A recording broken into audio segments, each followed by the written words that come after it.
Welcome, one and all, to a new episode of Twin Peaks. We're the Fargonauts. We're here to watch the next episode in Season 2. This one is episode 15. We're making it through, guys. We're making it through Season 2, and we're almost into Return. We're so close to the end of Season 2, and that's going to be such a weird transition. Yeah, I think so too. And like the finale and like the implications of what leads into the return. After we, of course, watch Fire Walk with Me and things like that. But Walk with me. Slaves and Masters is this episode title. Very interesting, coming off of the back-to-back sport themed titles of Checkmate and Double Play. Sports. Yeah. Well, we ended last time with the actual like in canon in the show appearance of not Waylon Jennings, his Close. you Yeah, I forgot his name too. It's not Leland. It's something W, right? I forget. Man, I was just looking at the thumbnail of the dude because he's in the newest thumbnail of the episode. yeah, but he showed up last time. So Slaves and Masters, it's evil. He's evil. He's an evil guy. Yeah, he was just like Leo stumbled upon his little shack in the middle of the woods. Welcome, Leo. Let's share a cake together. Yeah, he's like, "Come play chess with me, you brain dead idiot." This is me. This is who I am. You wanna deal with this? What's going on here? You wanna find out?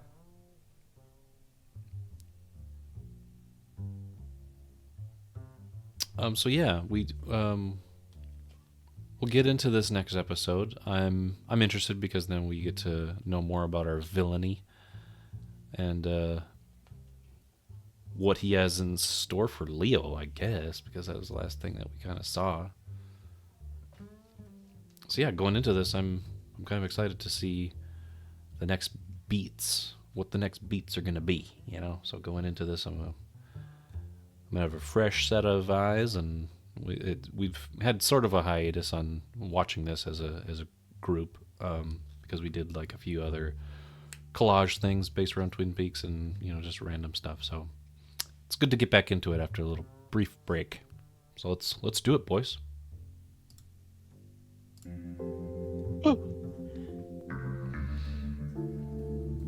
Spooked. There we have that episode of Slaves and Masters. That what that was called? That was dog. It's a dog. That's what Okay. I'll just start by saying that this episode was weird. weird, interesting. We had a conclusion to the weirdest kind of storyline throughout this That nobody cared about. middle portion of this season, which was James going to a random what spurred him to just go there? Maddie. He was just out of town, man. He's just driving, he's getting pissed, and he's like, I'm going to drive my motorcycle wherever it takes me, and I'm just going to hang out at these rich people's house for a little bit and fix up their car.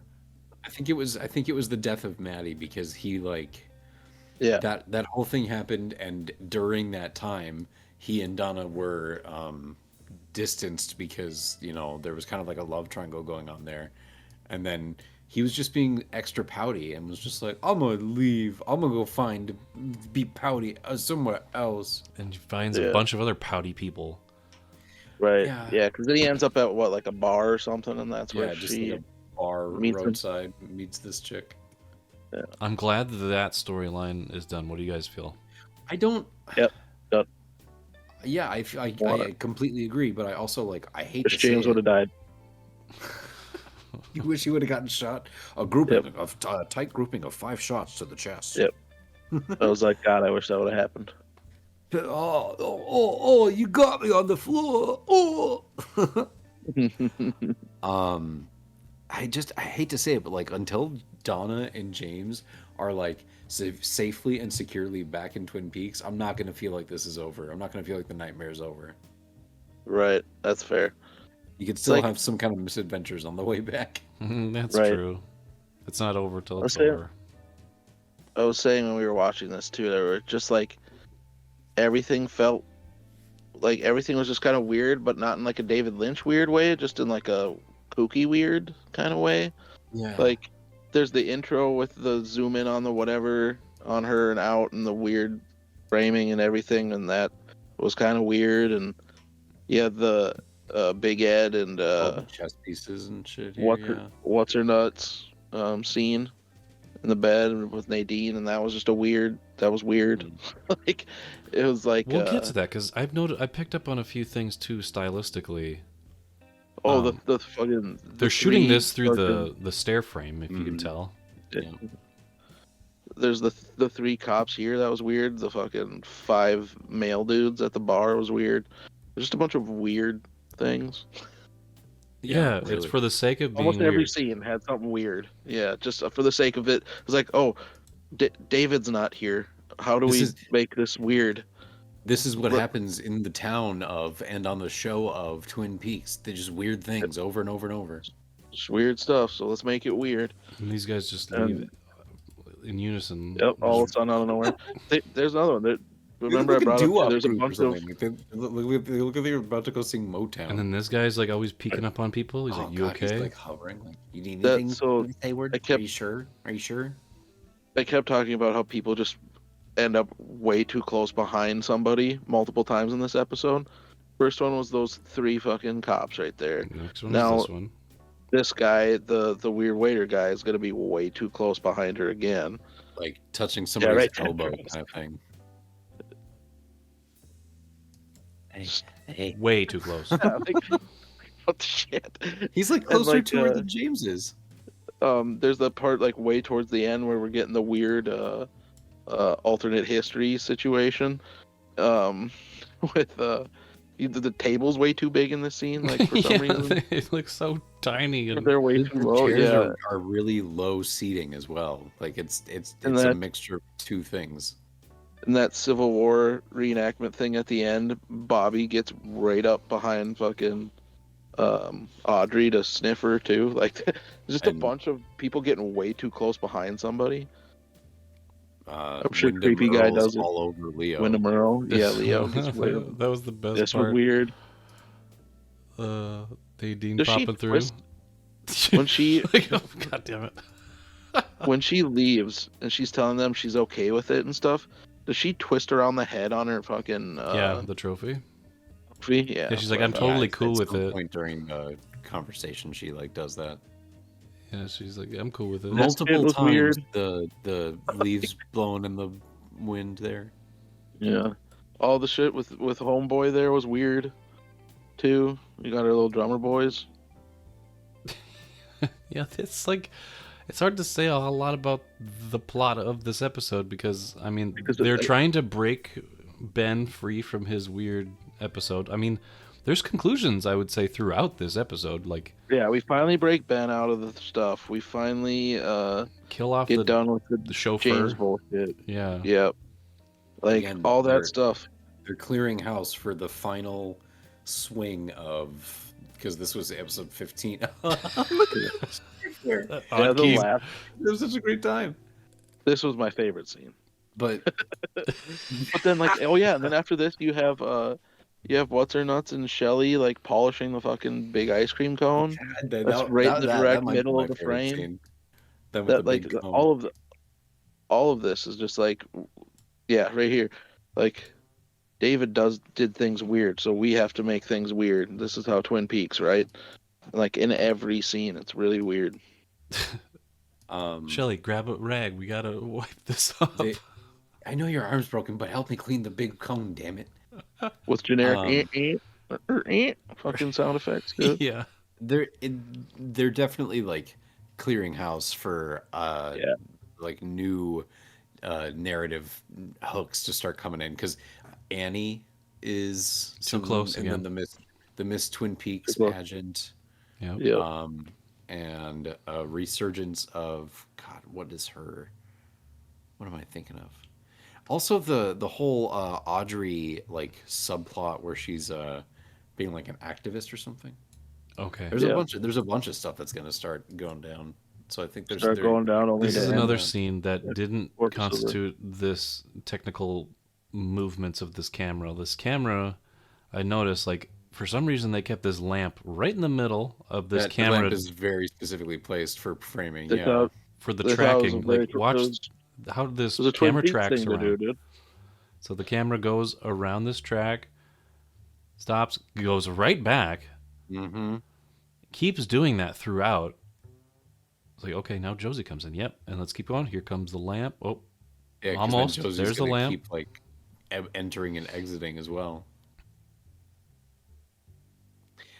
Look at the table that they're eating. This is just a dumb side note that my brain picks up on. That table that they're eating on, big slab of where wood. he's sitting, there's like a huge chunk missing out of it. So you're like not getting all your real estate when you're sitting at a table. You're like, why is there a big chunk missing here? Yeah. What a big chunk. Why is there a big chunk missing where I'm sitting? I just found that shot just unnerving and weird. I didn't notice that. The shot just kept going back and forth, and the lamp was just like always there, like wiping the screen. And this is probably the best scene ever. Here comes the greatest moment in this episode, probably. Why'd you do it? That should be a meme. Just why'd you do it? Why'd you do it? When you're why'd you do it? In any way surprised or incensed or whatever about somebody doing anything at all, just send them that. Why'd you do it? Why'd you do it?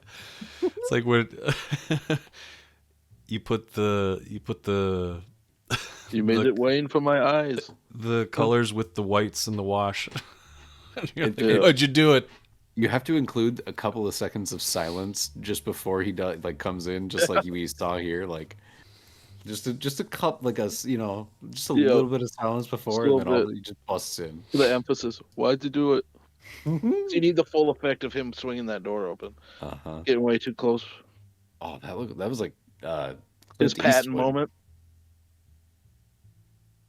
This Kobe looking baller. Yeah, baller pimp ass Grant over here. Yeah. So yeah, faking. Yeah, just I guess him, Jacoby Grant, fucking. Sorry, go ahead, Eric. I was just gonna say, just him as Grant, like forfeiting or whatever, giving up, the north to the south, and to the south, and them signing the papers is just what breaks him out of it, I guess. Yeah, and then there's the Wizard of Oz moment. Yeah, the strange. You were there. You were there. Straight up Wizard of Oz. They're all like laughing and celebrating. Yeah, and he says the line almost word for word. Yeah, like you were there and you were there. I had the strangest dream. If you ever want to look it up, there's a huge connection with David Lynch and the Wizard of Oz. Mm-hmm. Of course, there's. Well, we've talked about the symbolism even in this show, like Major Garland Briggs, and then another major character, Judy. Yep. Oh yeah. Yep.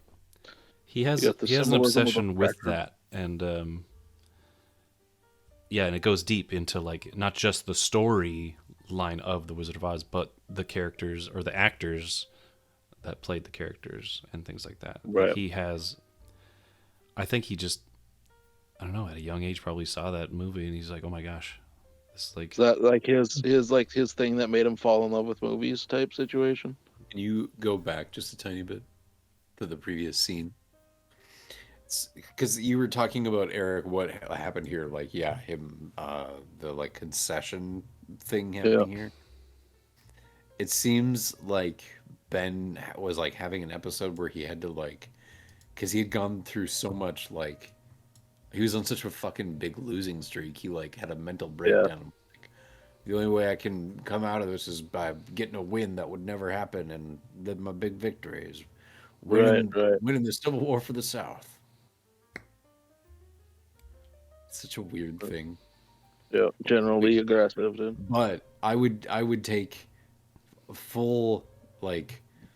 Give me like half or over half the episode of this content and just none of the James subplot. I'd much rather take more of this and less of that. Except for the why'd you do it? Why'd you do it? That's the only bit. You get the couple seconds before it happens, him swinging the door open. Why'd you do it? That's it. He seems like he should have like no pants on when he comes in, or just like he's soiled himself, or like there's a problem. Right. He's just, why'd you do it? It's the same thing. Remember him in The Few Good Men? We did nothing wrong, but we didn't do anything wrong, and they still went to jail. Of course. I just remember like that's totally James' attitude. That dude. Yeah, exactly. The symbolism of the fractured psyche there, the broken mirror. Oh yeah. Yeah, this was just bizarre. What kind of cookie is that? Way too close. Way too close. Again, behind him, way too close. Yep. And then there's the scene where he actually stumbles upon Cooper at the Great Northern. Yep. Yeah, here. It's like way too close. Yeah. Come right up behind him. Yep. Weirdest Mario and Luigi we've ever had. Yep. And all these like low angles, like we're shooting up at him. And yeah, just because we gotta get those owls, dude. We gotta get the owls. We gotta get this weird framing. We got a lot of ceiling in this episode. If you remember, like, look, ceiling. There's a lot of wood in this episode. Like, I don't know if you noticed, but there's a lot of wood in this episode. Yeah, we got some wood boys here. There's wood everywhere. There's a lot of wood in every episode. It's true. This one bordered on excessive. I don't know about that. Trust me. Here we go. All I tell. The bro hug. Slap, slap, slap, slap, slap, slap, slap, slap, slap, slap, slap. Coop just gets a handshake. Of course. Look how fucking happy the sheriff is. Yeah, I know. It's like, you're my best friend now. My friend is here. Yeah. Yay. Best buds forever. Coop. There you go. Coop. Yeah, Wyndham Earl did not disappoint, I'll say. Wyndham Earl is wacky. No. He's a wacky Wyndham Earl's the type of wacky in this episode that I appreciate. You know what I mean? Mm-hmm. He's just a bizarre dude that does weird things. Like and like scary wacky or... Yeah, like unnerving. Like why is he playing flute? Why is he in those long johns? Why is... prancing around? Why does he have rocks in the middle of his cabin? I was going to say, why does he have like rocks like he's like a fucking forest nymph jumping around with a he's flute? Like perched up there like Mr. Tumnus or some shit. Yeah. Leo's in Narnia. Just keep me. The eagle. That sick-ass eagle back there? Yeah, this is like some just a crazy painting. Like, if you just took a still and painted this, it would be like a classic work of art. Yep. There's symbolism here. It's got the golden ratio going on too. Like, well, here we are again, Leo. Great composition. Great composition. I'll just leave it here, and we'll kind of end this episode. This was a weird one, but a good one because it did tie up a lot of things. It let go of a lot of the plots that were dragging, I would say. And I will say of the non-Lynch stuff, like this is like been the least boring, I guess. You know what I mean? Sure. Like it's just because it's the other stuff where you get like the full episode of James nonsense or whatever. It's just like okay, like whatever. But this one actually had some kind of, even though it was all just weird, it was at least, kept your attention because of that fact. That it was just weird as shit. Yeah, and I hope we come across saying, like, Twin Peaks on the whole is weird. But this is like a different level of weird that's like for the sake of being weird. It's kind of a wacky weird, right? Where like David Lynch, he had different types of weird through a lot of his stuff. Like there were wacky moments, but he also had just some like truly kind of odd or surreal weird stuff too, where this was kind of all on the kind of wacky weird. This was trying to like turn it into nonsensical kind of farce, a farcical. Yeah, fartsicle. Yeah. So yeah. Yeah. If we have nothing else to say about this one, we'll dive into the next episode. Can you guys take a guess what that's called? This was called Slaves and Masters. The next one is called Chutes and Ladders. The Condemned. Excuse me? Condemned. The Condemned. The Condemned? Yes. The Condemned? The Condemned. These So, about yeah. the ones that were protected. Yeah, the protected ones from the evil spirits. Yep. I will quickly say that in this episode we had a lot of like frame rate issues that were a choice. That when the dude got shot at the place and by the girl, you heard like roars and things like that happen. Yeah. I'll try to play it. Yeah, he was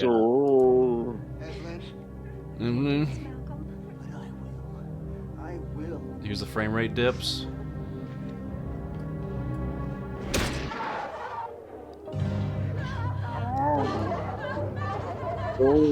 So yeah, the distortion of the audio.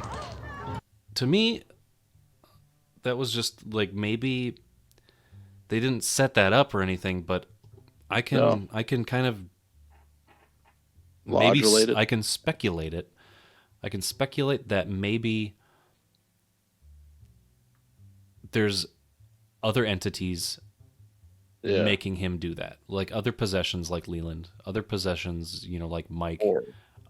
Maybe another entity possessed that guy to, cover up this murder or do something, like, because I could see it being a case of like, the fact that this supernatural stuff is happening in the world leads to like other people becoming more unhinged or more in it's like spreading with the like it's spreading, or like more fringe activity starts happening alongside this kind of stuff. My proposition is it was another instance of them being like, this seems like some Twin Peaks, like we've established. I think that's also a very fair point. Well, because they did do that slow motion thing with Maddie being killed by Leland, like that. Yeah. That whole like harrowing moment. This was sort barely of even. Yeah, it wasn't anything like that. That one was very unsettling and scary. Like that was legitimately scary because the slowing of time, and you can capture every emotion happening. Right. This one, you're like, okay, she's gonna shoot him. He's coming after her. Like, I already know what's gonna happen, and like good. Like, it was like the reverse of the Leland versus Maddie. It's like, yeah, you're gonna get shot, dude. Yeah. Wasn't the a little bit earlier in this episode when he's like sitting on the couch with that lady? Wasn't there also like some intentional frame rate dips too? Yeah, there was. So it's been like an we were ongoing just sitting style. Here just watching it slow down, and we're like, wait, what's going on? Yeah, and it was only during his parts. Yep. And I was like, okay, there's something off about this, and not in the off that like is typical on Twin Peaks, but just some stylistic choice that they wanted to convey. A lot of straight on shots on this too, with that Big Ed part there. The scene of them polishing the cone. Like there's a lot of like straight on, deliberate static shots that don't. Why'd you do it? Yeah. Why'd you do it with straight on too? Why did you do it? Why'd you compose them just perfectly? Like it looks like they're positioned perfectly centered. Yeah. Yep. Just right in the middle of the frame. We needed 5. We need 3 and 2. We need one guy in the middle to kind of compose everybody. 4 out of the 5 people are looking one place, and then the 5th guy is just looking wherever the hell he wants. She's like, "What's going on over there, guys?" I don't care. I'm not gonna look. Whatever over there's getting attention, it's not me. It's not mine. So we'll stop discussing this one, but yeah, look at this, like lamp right in the frame. Lamp in the frame. They were trying things, I guess. Maybe like this. Let's see if we can make this feel as peaksy as possible. The DP took a break. They were trying things. Yeah, it was very obvious and very like in your face. Again, even though the lamp's right there, that's still, like we were saying, just perfect middle. Yep. Almost perfectly split by the lamp. We just need something here. The DP was like, I'm gonna get kind of crazy with this. Do you guys mind? Hey guys, I'm gonna get a little bit crazy here. All right. I'm kind of like half in the bag. Just let me do this, okay? If I had this track and I just went back and forth a lot. What do you guys think about that? I'm feeling a little bit silly. Let's just do something. I'm kind of bored. I just want to go back and forth on this track because it's so fun. It's so smooth. Have you tried this? It's awesome. Have you seen that? Have you seen the transition when it goes from one direction to another? It's so smooth. So like when he's talking, right? We go forward, right? And then when she starts talking, we come backwards. But guess what? You thought, we're going to go around the lamp to get to him. But when we come back, you think we're going to get the lamp. You get a little peek of it. But guess what? You're not getting the rest of it. Nope. Just a little bit. Just a little bit. We're not only going to feature Piper Laurie when we move left, we're also moving left in anticipation of Josie joining the scene. And it's going to just be beautiful the way that everything flows together. Oh my gosh. You guys, people are going to talk about this. It might be forever. Like, it's my best work. I guarantee this. We can go home feeling accomplished tonight. We'll go partying because nobody's ever tried things like this. I'm just so wacky and weird, quirky, cute, and cool. I could do this whole scene, and I just need one camera. We're making Twin Peaks on a rail. Yeah, you're Twin Peaks, baby. Right, though. Like, this is the episode of we were trying stuff. It feels like the summer camp episode of where it was the week off or something, Yeah. All the showrunners took a break for a bit. Yeah, the B team stepped up for this episode. Like, all right, guys, the last episodes were missing the weird stuff, so we gotta bring the weird stuff back.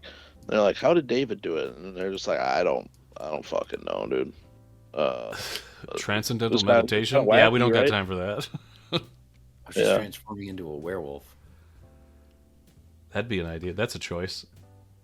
I did like that shot though, where it went from the hotel or whatever down onto the waterfall or whatever that was. Yeah, that shot. That was good. I enjoyed that. This is eerie. Yeah. There's a little peekaboo. Yep. Oh. Peekaboo. Could you please like a life mask or death mask or whatever of Caroline? Yeah. That's kind of a good even touch. More unsettling. When he picks it up, it starts the tape player. That's also cool. Start the tape player. I said the Wyndham Earl stuff's always fun. It's just the other stuff. Where's the light come from? So it was underneath. Did you see it slip like under? A flashlight slid down into the bed. Right. So he picks it up and you can see it kind of dip down after he lifts it up. It's just a simple flashlight. Just a simple trick of the lighting, Eric. Watch it slip. Watch it slide. I get that. But I was like, what? Here it goes. Ready? Whoop. You know what that is, Eric? It's movie magic. Well, if it's magic, then what is that act? Just deception. No. We're doing a magic what? Tricks on you. No, Eric. Magic illusion. Because tricks are what whores do for money. So yeah, we'll jump into the next one, The Condemned, and it'll be great.